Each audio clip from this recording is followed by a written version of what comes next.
Hello guys, so for today's video guys, explain ko sa inyo yung aking medical result. Yan, so tatawid muna tayo kasi medyo mainit, no? Init.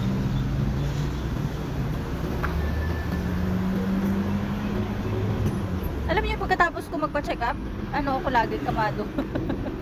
Kasi alam kong meron na naman akong iinumin gamot. Ay nako, tawid muna tayo. Tapos ayan na lang. Ayan po tayo.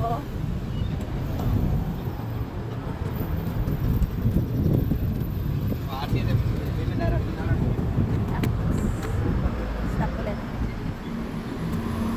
Buti hindi ka talaga mainit. Part na to.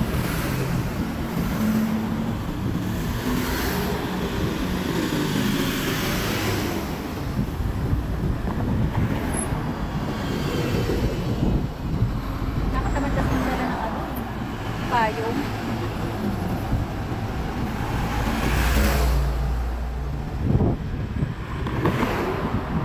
Hindi pa ako guys tapos mag-work. Iwan ko lang saglit kasi kailangan ko talagang pumunta dun sa aking appointment sa doktor ko nga dahil ako'y na-alarma dun sa mga nakikita kong red na result dun sa aking blood check up.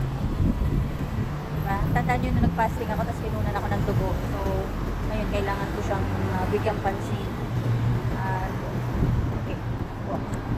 Kailangan ko siyang bigyang pansin at kailangan kong gumaling. Alam mo yun, marami pa tayong pangarap. Hindi tayo pwede magkasakit. So, yung iba kong gamot, itatry ko na lang ulit bumili dun sa pinibilihan ko na pwede yung insurance namin. Kasi dito sa, hindi siya okay eh. Sayang din naman kasi pag yung insurance hindi na cover ng insurance yung mga gamot. Kaya, diba, okay. Hanap tayo na covered yung insurance natin. Hindi ako makapokus. Kasi kailangan kong gamutin yung liver ko, cholesterol at saka uric acid. Tumaas siya. Tumaas na naman. So, gamot na naman siya. Additional na gamot. Just imagine that. Meron akong 2 gamot maintenance. Tapos, nagdagdagan siya ng 3. Kahit pa yung isa is herbal siya, herbal medicine, gamot pa rin yun. So 5 araw-araw ang kailangan kong i-take sa loob ng 3 months. And then after 3 months, kailangan kong bumalik ulit kay doktora. Ay, kaloka. Pero thankful na din ako dahil nga yung insurance ko, maganda siya. Kasi ngayon maganda na siya. Maganda na siya. Hindi, actually siguro sanay na yung insurance ko sa akin na meron akong every 6 months meron akong check-up talaga. So, kino-cover naman nila lahat ng request ng doktor ko.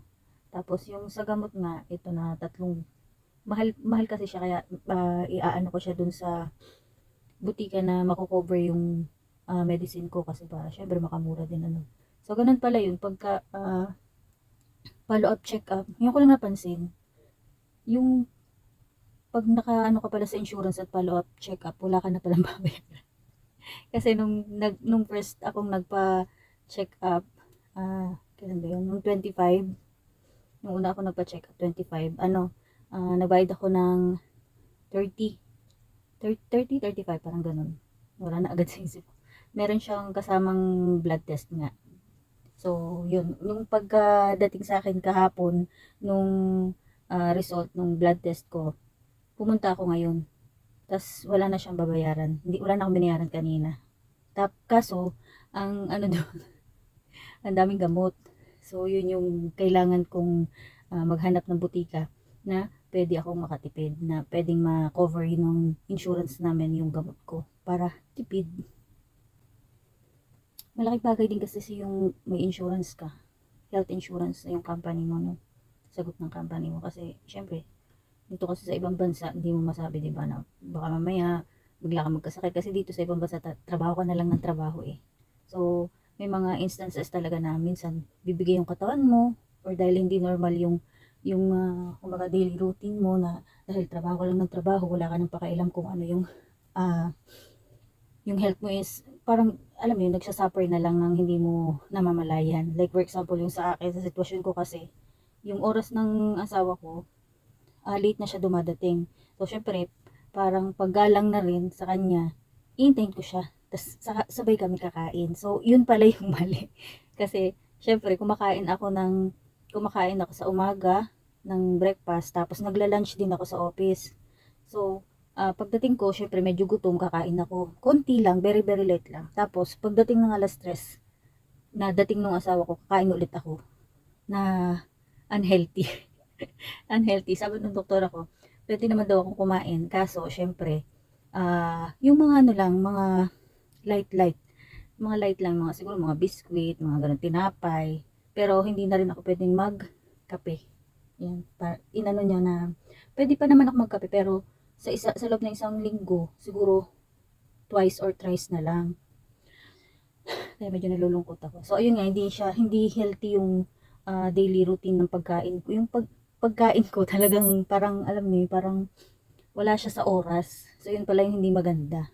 Kaya, tumaas yung uric ko, yung cholesterol, tapos yung liver ko. So, kailangan gamutin. So, ganun pala yun. Pag tumataas yung uric acid mo, magsasuffer yung liver mo at saka yung cholesterol mo. Pag nagsama-sama sila, dun makikita yung may mga sumasakit sa'yo, like for example, yung joints mo, yung tuhod mo, yung mga ganyan, sumasakit. So, yun yung laging sumasakit sa akin. Pero hindi yun actually ang pinatingin ko dun sa doktor ko. Nag-worry lang ako dun sa BP ko kasi sobrang taas na naman. Di ba nung na-stroke ako, 150, 160 over 97, parang ganun. 160 over 97. So, nag-worry ako dahil this time around parang yun, biglang tumaas yung blood pressure ko na lagi siyang parang nag-stable siya sa 130 over 95, 130 over 87, yung mga ganun, 135 over 87 or 85, ganyan. So, nagwo-worry ako, syempre. Kaya, ang ipinunta ko mismo doon sa doktor ko is para maresetahan ako ng para sa blood pressure ko lang. Until, sinabi na rin niya na kailangan ko na rin magpa-blood test kasi nga, every 6 months daw yun. 6 months or every year, dapat nagba-blood test tayo. Blood examination. So, para nalalaman daw kung ano yung dapat gamutin. Hindi lang kasi yun dahil tumataas bumababa yung pressure mo is dahil lang sa meron kang high blood pressure. Meron din palang natitrigger din yung high blood pressure mo dun sa mga ibang sakit. Parang nagiging sintomas na lang siya. So, ang nakitang sakit nga sa akin is yung pagtaas nga ng uric acid ko, yung liver ko, tapos yung sa cholesterol. So, yun yung gagamutin natin ngayon para maging stable yung ating BP. So, hindi naman ako binigyan ng worries ni doktora dahil ang sabi niya, yun daw BP ko, okay naman siya sa 130. As long as hindi siya papalo ng 140, tapos nahihilo na ako. Pero binigyan pa rin niya ako ng gamot para sa hilo. Hindi rin siya pwedeng bumaba ng 100 over 70. Pero hindi pa daw yun yung pinakang critical. Ang pinakang critical na daw is yung 90-60. So, hindi pa rin ako dapat kabahan. Pero, syempre, may nervous na kasi ako dahil nga na-stroke na ako dati. Kaya, medyo aware na talaga ako sa pag halimbawa meron akong hindi nararamdaman na maganda. Ako, pa-check up agad ako dahil nga, ayoko na maulit yung pagka-stroke ko na sobrang, alam nyo yun, yung isip, yung diwa ko buhay na buhay. Alam na alam ko yung mga nangyayari nung nasa ICU ako. Wala akong magawa kasi hindi ko magalaw ng maayos yung katawan ko. So, ayaw ko nang maranasan ulit yun. Kaya inuunahan ko na. Nagpapacheck up na ako agad. Tsaka kailangan ko na rin daw mag-diet. Ang daming bawal. So, low furin ang kailangan kong mga kainin. Mga low furin, yung protein, babawasan, fats, babawasan syempre, tsaka yung maalat. Pero yung sugar ko is stable. Okay na okay. Kaya wala akong diabetes. Diba? Diabetic free ako. Hindi kasi hindi naman talaga ako mahilig sa matamis. Yung asawa ko lang talaga mahilig yan. Mahilig yan mag-imbak ng chocolates dito sa room namin. So, yun nga. After nitong check up ko, medyo naman ako. Parang kumalma na yung kalooban ko kasi, syempre, meron akong iinumin na para dun sa sakit na yon. Yan. So, yun lang din yung kagandahan ng nagpapa-check up. Kasi hindi naman porket nagpapa-check up ka, meron kang ititake agad na gamot at kumbaga, parang, ay, kasi marami tayong fears na pag halimbawa nagpapa-check up tayo, doon natin malalaman kung saan yung sakit natin. Minsan, parang hindi natin matatanggap na may sakit ako sa ganun, ganito, ganyan. Hindi nga maganda yung ganun eh. Kumbaga, ang pagpapa-check up kasi, para malaman mo kung ano yung dapat gamutin sa'yo. Nauunahan natin, kumbaga, gagaling. Hindi yung nanghuhula lang tayo, hindi yung dahil masakit yung batok mo, baka high blood ka or low blood ka. Kasi parehas na sintomas yung high blood and low blood eh. So, meron tayong maiisip natin na, ay ano nga ba yung iniinom mong gamot sa high blood or sa low blood na hindi naman tayo nagpa-check up. So, iinumin natin yun, di ba? Dahil hindi, kumbaga ayaw nga natin magpa-check up. So, yun lang yung ina-advise ko sa inyo lahat na pag meron tayong nararamdaman sa katawan natin, kung meron kayong insurance, gamitin nyo na agad. Huwag nyo nang intayin na meron kayong maramdaman at mas maging malala pa yun. Unahan na natin. Kung wala naman pong insurance, edi gagastos tayo. Kesa naman hindi natin malaman yung sakit natin tapos manghuhula tayo, di ba? Mas maganda pa rin po yung nagpapa-check up sa doktor. Yan. So, yun lang po guys. Maraming salamat sa pagtutok sa ating channel. Bye-bye! Dito na ako guys sa butika at nagpapa-approve ako ng aking mga reseta sa akin ni doktora. Sana ma-approve naman ng aming insurance.